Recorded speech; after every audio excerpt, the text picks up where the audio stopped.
Hello my dear students, इसके पहले हमने राष्ट्रीय आय की वृद्धि उसको मापते कैसे हैं, इसके साथ साथ उसकी क्या क्या मर्यादाएं हैं, इन चीजों के बारे में क्या किया था, पढ़ा था। आज हम उसी अगली कड़ी में मैंने दूसरा बताया था प्रति व्यक्ति आय की वृद्धि दर एवं मर्यादाएं। प्रति व्यक्ति आय की वृद्धि दर और मर्यादाएं, इसको आज हमें पढ़ना है। तो डियर स्टूडेंट, आज हम देखेंगे कि प्रति व्यक्ति आय क्या होती है, उसके बाद उसमें वृद्धि दर होगी तो क्या होगा, उसके साथ साथ इसकी मर्यादाएं क्या हैं, इन सभी चीजों के बारे में हम आज पढ़ेंगे। अगर कहा जाए एक अनुमान के अनुसार विश्व बैंक और इंटरनेशनल मॉनेटरी फाउंडेशन IMF, विश्व बैंक और IMF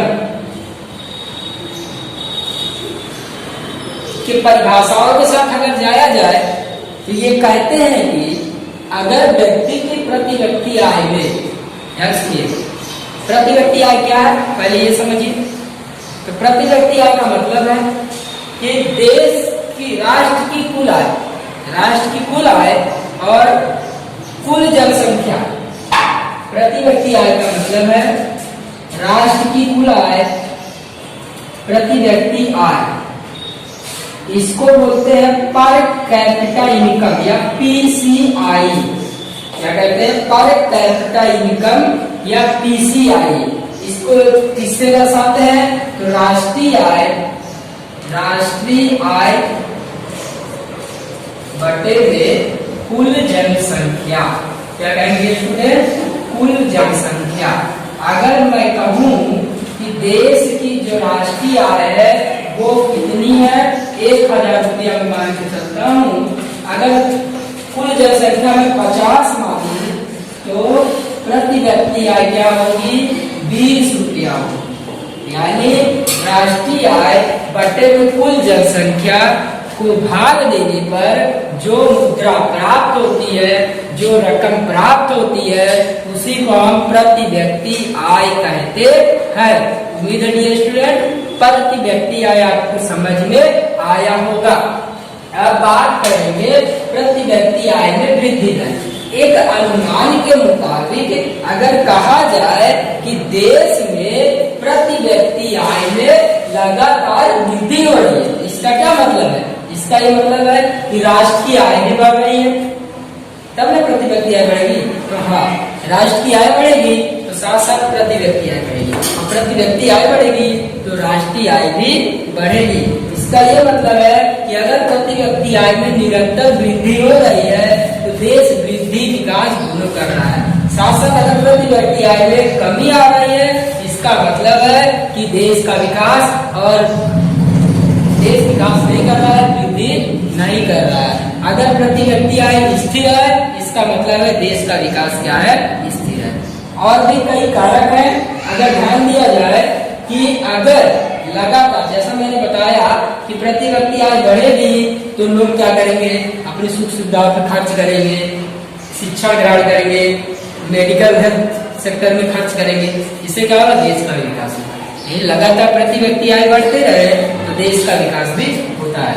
अगर प्रति व्यक्ति आय में निरंतर कमी आ रही है, इसका मतलब है राष्ट्रीय आय में कमी आ रही है, और प्रति राष्ट्रीय आय में कमी होने के कारण प्रति व्यक्ति आय में कमी होती है, फलस्वरूप देश का विकास नीचे की तरफ जाता है, यानी विकास में क्या होती है, कमी होती है। इसी के साथ साथ अगर प्रति व्यक्ति आय स्थिर है, यानी उसमें ना बढ़ रहा है और ना घट रहा है, इसका मतलब क्या है, स्थिर है। स्थिर मतलब देश का विकास भी क्या होगा, स्थिर होगा। यानी मतलब अगर बढ़े तो देश का विकास बढ़ेगा, विकास तेज होगा, घटे तो विकास में कमी आ रही है। अगर स्थिर है तो इसका मतलब है कि कोई भी राष्ट्रीय आय अपना विकास नहीं कर रहा है, स्थिर है। अगर राष्ट्रीय आय स्थिर है, प्रति व्यक्ति आय स्थिर है तो ध्यान दीजिए स्टूडेंट, यहाँ पर आर्थिक विकास के उद्देश्य क्या होता है, जीवन स्तर को सुधारना, यानी मनुष्य के जीवन स्तर को सुधारना होता है। उनको अच्छी सुख सुविधाएं देना, स्वास्थ्य सुविधाएं देना, साथ साथ अच्छे रोड की, अच्छे अस्पतालों की व्यवस्था करना, अच्छे रोड नेटवर्क की व्यवस्था करना, अच्छे रेलवे नेटवर्क की व्यवस्था करना, अच्छी बैंकिंग की व्यवस्था करना, अच्छे गुणवत्तायुक्त पेयजल की व्यवस्था करना, इत्यादि इत्यादि की व्यवस्था करना, ये सारे कारक इसके अंदर आते हैं, मानव विकास के अंतर्गत आते हैं। और मानव विकास तभी संभव है जब प्रति व्यक्ति आय में निरंतर वृद्धि होती रहेगी। तो उम्मीद है स्टूडेंट आपको ये टॉपिक क्या है, काफी रिलेवेंट टॉपिक है और ये बढ़ते घटते रहता है, इसलिए आपके बुक में कुछ पुराने आंकड़े दिए हैं, मैं उस पुराने आंकड़े की चर्चा करना चाहूंगा। तो देखिए, नॉर्वे, कई देश हैं जिसमें नॉर्वे जो है इसकी प्रति व्यक्ति आय सर्वाधिक है। कितनी है? सर्वाधिक। कितनी? 64,992। 64,992। ध्यान दीजिए, इसकी वृद्धि दर कितनी है? 1.1%। इसके बाद अमेरिका का क्या है, हाल में अमेरिका प्रति व्यक्ति आय नॉर्वे कम है, लेकिन यहाँ पर दिया उसको रिड्यूस करते हैं। अमेरिका की प्रति व्यक्ति आय 52,947। कितनी? 52,947। इसकी वृद्धि दर कितनी है? तो चलिए इसकी वृद्धि दर देखते हैं। इसकी वृद्धि दर है 1.6%। कितना की वृद्धि दर? 1.6%। कितना की 1.6%। इसी प्रकार से श्रीलंका का दिया हुआ है। श्रीलंका की प्रति व्यक्ति आय 9,447 रुपया। कितना? 9,447 रुपया। और ध्यान दीजिए, ये रुपये में नहीं है, ये यूएस डॉलर में। ध्यान दीजिए, रुपया 12 डॉलर उसके सॉरी, ये यूएस डॉलर में है। 9,779 दिया है स्टूडेंट आपको बुक में, आप वही लिखिए। और वृद्धि दर कितनी है? तो वृद्धि दर 3.5%। इसी प्रकार से चीन की लेते हैं, तो चीन की जो है प्रति व्यक्ति आय जो डॉलर में दी है 12,547 है। अब ध्यान दीजिए, इसकी ग्रोथ रेट कितनी है? तो 6.7% है। और इसके बाद हम बात करते हैं भारत की, तो भारत की प्रति व्यक्ति आय कितनी है? ध्यान दीजिए, भारत की प्रति व्यक्ति आय, इसको आपको मोस्ट रिलेवेंट है, बहुत अच्छे से याद रखना है। ये एक आंकड़ा ये लिखने के लिए एक आंकड़ा, ये दो आंकड़े आपको याद रखना है। और साथ साथ एशिया में पूछे तो श्रीलंका की प्रति व्यक्ति आय हमसे ज्यादा है। इसके बाद आते हैं पाकिस्तान, हमारी ग्रोथ रेट कितनी है? 6%। इसी प्रकार से पाकिस्तान की बात करते हैं तो 4,866 रुपया है और इसकी ग्रोथ रेट है 2.6%। यानी देखिए, सबसे ज्यादा ग्रोथ रेट किसकी बताई जा रही है? चीन। इसका मतलब चीन तेजी से विकास कर रहा है और उसकी प्रति व्यक्ति आय में निरंतर वृद्धि हो रही है। देखिए, सबसे कम किसका बताया जाए? 1.1%। यानी इसकी प्रति व्यक्ति आय ज्यादा है, इसकी वृद्धि दर क्या है? कम है। इसी प्रकार से भारत की प्रति व्यक्ति आय कितनी है? 5,497। ग्रोथ रेट कितना है? 6%। यानी हर साल 6% गति से भारत के लोगों की प्रति व्यक्ति आय बढ़ रही है। इसका मतलब है कि भारत धीरे धीरे विकास कर रहा है। तो आप देख सकते हैं, नॉर्वे का इतना है, अमेरिका का इतना है, श्रीलंका का इतना है, इसके बाद चीन है, भारत है, पाकिस्तान है। आप देख सकते हैं, हमसे श्रीलंका की प्रति व्यक्ति आय ज्यादा है, लेकिन वृद्धि दर क्या है? कम है। इसका क्या मतलब है? इसका ये मतलब श्रीलंका विकास कर रहा है, लेकिन भारत जितनी तेज गति से विकास नहीं कर रहा है, जितनी तेज गति से भारत विकास कर रहा है। मुझे ये स्टूडेंट आपको ये टॉपिक इतना समझ में आया होगा। अब हम बात करते हैं कि देखिए, तुलना कर लेते हैं। देखिए, हम नॉर्वे से कितना गुना कम है? 12 गुना कम है। अमेरिका से 4 गुना, सॉरी, नॉर्वे से 12 गुना कम है और अमेरिका से 10 गुना कम है, श्रीलंका से 1.5 गुना कम है। इसी के साथ साथ चीन हमसे दुगना आगे है, पाकिस्तान हमसे पीछे है। यानी इस सारणी से पता चल रहा है कि नॉर्वे की प्रति व्यक्ति आय सबसे ज्यादा है। इसके बाद अमेरिका आता है। अमेरिका नहीं आता स्टूडेंट, और भी देश आते हैं, लेकिन हमारे बुक में यही दिया तो यही पढ़ेंगे। ध्यान दीजिए, आंकड़ा कौन प्रस्तुत करता है? तो मैंने अभी आपको बताया, क्या बताया? विश्व बैंक। कौन प्रस्तुत करता है प्रति व्यक्ति आय को? तो विश्व बैंक प्रस्तुत करता है। आपके एग्जाम में ऐसे ही क्वेश्चन आते हैं, आप ध्यान दे देते हो। तो प्रति व्यक्ति आय को विश्व बैंक प्रस्तुत करता है। और कब प्रस्तुत किया? 2015-16 का आंकड़ा है, हाल का आंकड़ा नहीं है। हाल में भारत की प्रति व्यक्ति आय 9,000 के करीब है, 9,000 US डॉलर के करीब है। कितनी है उनका आपको बता दूंगा। चलिए, आपका ये वृद्धि दर वाला टॉपिक खत्म हो गया है। उम्मीद है आपको समझ में आया होगा। नहीं समझ में आया होगा वीडियो बराबर देखिए, समझ में आ जाए।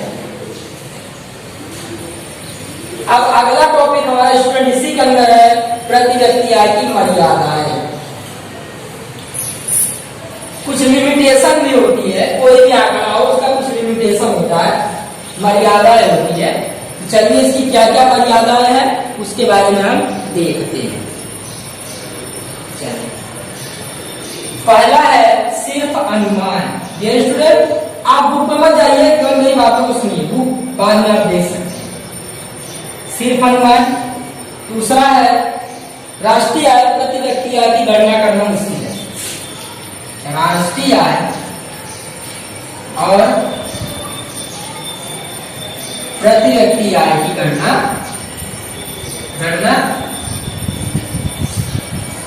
मुश्किल है। तीसरा है इसमें स्टूडेंट प्रति व्यक्ति आय सिर्फ औसत दर्शाता है। टॉपिक थोड़ा बड़ा होगा स्टूडेंट, घबराना नहीं। प्रति व्यक्ति आय सिर्फ औसत दर्शाता है, सिर्फ औसत दर्शाता है। चौथा इसी में है तुलना करने में परेशानी। तुलना करने में परेशानी। स्टूडेंट यहाँ से आपको 3 नंबर का क्वेश्चन बनेगा या 5 नंबर का कि प्रति व्यक्ति आय के बारे में बताइए तो इसकी मर्यादाएं समझाइए। अगर 3 नंबर बनता है तो आपको इन दोनों में से किसी 2 को समझा देना है 4 में से। अगर 5 नंबर बनता है तो 4 आपको समझाना है, साथ प्रति व्यक्ति आय समझाना है। पहले प्रति व्यक्ति आय की परिभाषा लिखिए, सबसे पहला काम प्रति व्यक्ति आय की परिभाषा लिखिए। फिर उसमें लगातार वृद्धि हो रही है वो बताना है कि कौन सा देश आगे है, भारत का कौन सा है। तो इसके साथ साथ इसके बाद आपको मर्यादाएं बता देना है। आइए बताऊं तो भारत का स्थान कौन सा है प्रति व्यक्ति आय में।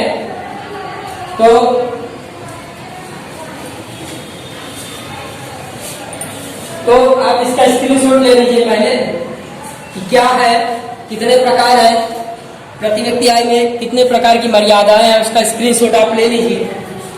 चलिए डियर स्टूडेंट अब हम बात करते हैं पहले टॉपिक की बात करते हैं। तो कह रहा है कि सिर्फ अनुमान। इसका क्या मतलब है कि देश की प्रति व्यक्ति आय जो होती है प्रति वर्ष गिनी जाती है। प्रति व्यक्ति आय तो हर साल गिनते हैं, हर साल गणना होती है, लेकिन ध्यान दीजिए स्टूडेंट हमारी जनगणना कब होती है? प्रत्येक 10 साल के अंदर। यानी कि हर साल तो जनगणना नहीं होती, हर 10 साल में जनगणना होती है, लेकिन प्रति व्यक्ति क्या हो आय क्या हो रही है? हर साल गिनी जा रही है। यदि जनसंख्या कितनी बड़ी उसका अंदाजा नहीं लगता, केवल अनुमान होता है इतनी जनसंख्या है इंडिया की और इतनी राष्ट्रीय आय डिवाइड कर दो ये प्रति व्यक्ति आय मिल गई। यानी सिर्फ अनुमान है, एग्जैक्ट आंकड़ा नहीं मिलता है। पहली मर्यादा ये है क्योंकि जनसंख्या कितनी समय में होती है? 10 साल में होती है। ठीक है, तो इसके बाद बात करते हैं हम राष्ट्रीय आय प्रति व्यक्ति आय गणना करना मुश्किल है। अभी आपने इसके पहले टॉपिक पढ़ा था राष्ट्रीय आय में गणना करना मुश्किल होता है। जब राष्ट्रीय आय की गणना करना मुश्किल है प्रति व्यक्ति आय सही कैसे होगी? दूसरी मर्यादा ये हो गई। अब बात करते हैं प्रति व्यक्ति आय सिर्फ औसत दर्शाता है। आप देखते हैं भारत के अंदर एक तरफ ऐसा तबका है, लगभग इस समय 19 करोड़ लोग गरीबी रेखा के नीचे जी रहे हैं। भारत में एक ऐसा तबका है कि जो अपना रोजी रोटी नहीं जुटा पाता है और एक ऐसा तबका है जो ऐशो आराम का जीवन जी रहा है। कहने मतलब सबकी राष्ट्रीय आय 5,400 कुछ नहीं है। 5,400 जो भी भारत की राष्ट्रीय आय हो प्रति व्यक्ति सबकी इतनी नहीं है, किसी की इतनी भी नहीं है, किसी इससे कई गुना ज्यादा है। कई लोग करोड़ों अरबों की प्रति व्यक्ति आय है तो कई लोगों की प्रति व्यक्ति आय काफी कम है। यानी प्रति व्यक्ति आय केवल औसत है। आप जान सकते हैं सबकी औसत आय 5,497 नहीं है, इतनी है सबकी नहीं है, इससे कम है या इससे बहुत ज्यादा है। यानी इसका मतलब क्या है? मर्यादा है या औसत है। अब चौथा क्या है? चौथा है आपका तुलना करने में परेशानी। कैसे? प्रत्येक राष्ट्र जो प्रति व्यक्ति आय गिनता है वो अपने देश की मुद्रा में गिनता है ना। जैसे यूएस गिनेगा तो डॉलर में गिनेगा, भारत गिनेगा तो रुपया में गिनेगा, चीन गिनेगा तो युआन में गिनेगा, इसके साथ साथ नेपाल अपनी मुद्रा में गिनेगा, फिर ब्रिटेन अगर अपनी प्रति व्यक्ति आय गिनेगा तो पाउंड में गिनेगा, अगर सऊदी अरब अपनी प्रति व्यक्ति आय गिनता तो दिनार में गिनेगा। यानी सब देशों की अलग अलग मुद्रा होती है और प्रति व्यक्ति आय को अलग अलग तरीके से गणना करने की पद्धति होती है, जिसके कारण हर एक देश की प्रति व्यक्ति आय की तुलना करने में परेशानी होती है। ये 4 टॉपिक्स है और ये 4 आपको लिखना है एग्जाम के अंदर। ध्यान दीजिए कि प्रति व्यक्ति आय में वृद्धि दर लगातार बढ़ती है तो राष्ट्रीय विकास तेज से तेज होता है, प्रति व्यक्ति आय घटे तो राष्ट्र का विकास धीमा होता है, प्रति व्यक्ति आय स्थिर है तो राष्ट्र का विकास स्थिर रहता है। प्रति व्यक्ति आय क्या है? राष्ट्रीय आय को देश की जनसंख्या भाग देने पर प्रति व्यक्ति आय प्राप्त होती है। फिर सबसे ज्यादा किसका है? नॉर्वे का है। भारत का कितना हुआ? ध्यान में रखिएगा, भारत का तो याद नहीं रखिएगा, भारत का पूछता या नॉर्वे का सबसे ज्यादा पूछेगा या अपने देश का पूछेगा, एग्जाम का रूल है, इससे अलावा फालतू कुछ नहीं पूछता। सिर्फ अनुमान अभी आपने पढ़ा कि जनगणना 10 साल में होती है जबकि प्रति व्यक्ति 8 साल भी नहीं जाती है, तो सिर्फ अनुमान का अनुसार है। राष्ट्रीय आय अभी उस दिन टॉपिक में आपने पढ़ा राष्ट्रीय आय गणना करना मुश्किल है। जब राष्ट्रीय आय गणना करना मुश्किल है तो प्रति व्यक्ति आय गणना कैसे सही हो सकती है? प्रति व्यक्ति आय सिर्फ अनुमान, क्योंकि आप देख रहे हैं देश में एक तरफ काफी अमीर लोग हैं, दूसरी तरफ ऐसे लोग हैं जो अपने 2 वक्त का भोजन नहीं जुटा पाते हैं, तो सबकी प्रति व्यक्ति आय इतनी नहीं है, इससे कम जाना है, यानी ये असमानता को प्रति दर्शा रहा है यहाँ पर। अब बात तुलना करते हैं, प्रत्येक देश अपनी मुद्रा में औसत आय की गणना करते हैं क्योंकि सब देश की मुद्रा अलग अलग होती है और सबका चालन दर भी अलग होता है। चालन दर क्या होता है स्टूडेंट? ये हम लास्ट चैप्टर में पढ़ेंगे, अभी उसकी कोई जरूरत नहीं है। तो तुलना करने में परेशानी, ये प्रति व्यक्ति आय आपका आज का टॉपिक खत्म हो गया स्टूडेंट। उम्मीद है आपको समझ में आएगा और आप बुक को 2-3 बार रीड कीजिए, आपको प्रॉपर समझ में आ जाएगा। Thank you very much.